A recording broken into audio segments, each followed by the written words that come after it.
हा सदावर्त्याचा गुन्हा आंतरवलीच्या जवळ जाऊन परत एकदा भुंकला। त्यानं मराठ्यांना तिथून ललकारायची भाषा केलेली आहे।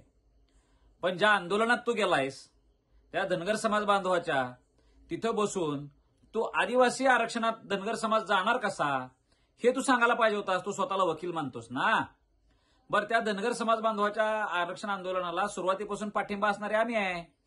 पण गुन्हा तू आम्हाला एक सांग, आपल्या महाराष्ट्रातल्या एक दोन जाती ज्या आज ओबीसीत आहेत त्या एससी मध्ये आरक्षण मागायला लागलेल्या आहेत, संविधानानुसार मागायला लागलेल्या आहेत। तू त्या जातींना पाठिंबा दे। एससी आरक्षणामध्ये आमचे काही न्हावी समाज असेल आणि आणखी अजून एक जात आहे ती एससी आरक्षणात मागतायत, दलितांच्या आरक्षणात मागायला लागलेल्या आहेत, त्याला तू पाठिंबा देणार आहेस का? तुला फक्त मराठा जातीला ललकारण्यासाठी तुला तिथं पाठवलेलं आहे। मराठवाड्यामध्ये जातीवाद वाढल कसा ह्याचं टार्गेट तुला दिलं गेलेलं आहे। तू आज जे काय बोंबलायला लागलाय जरांगे, अरे जरांगे पाटलाला तू त्यांचं कर्तृत्व आहे। तू कोण आहेस? गावचा कुत्रा आहेस, बिनपट्ट्याचा कुत्रा। तुला काय घंट्याचा माहिती रे अभ्यास?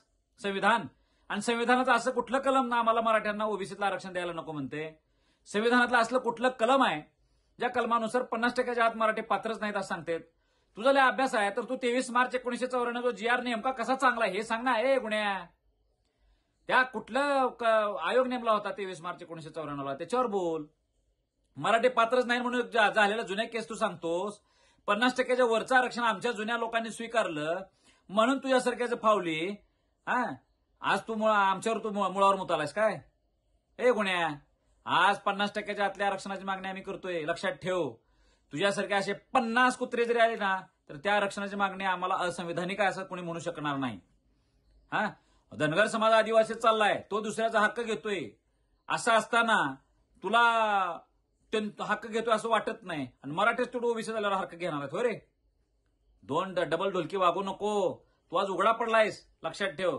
आणि तुला जर अभ्यासच असेल ना तर तू त्या अभ्यासावर बोल। राज्य मागासवर्ग आयोग कायदा 2005च्या कलम 9 आणि कलम 11 संदर्भात बोल।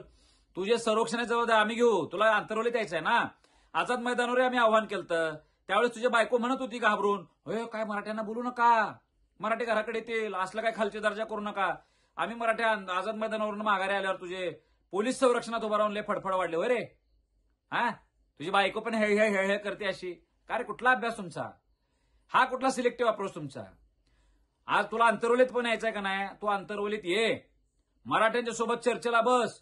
आंतरवलीतल्या सुद्धा संरक्षणाची जबाबदारी आम्ही घेतो, मराठी घेणार, तुला कुणी हात लावणार नाही।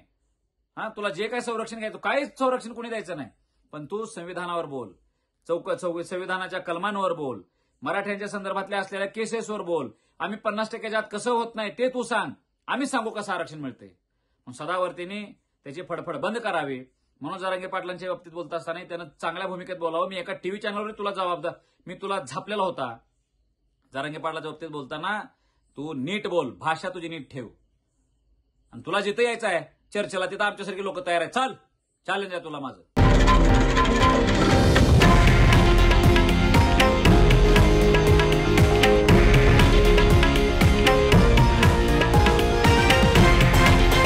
हे आहे देशातील नंबर 1 न्यूज नेटवर्क आणि आपण पाहत आहात TV9 मराठी, एकमेव।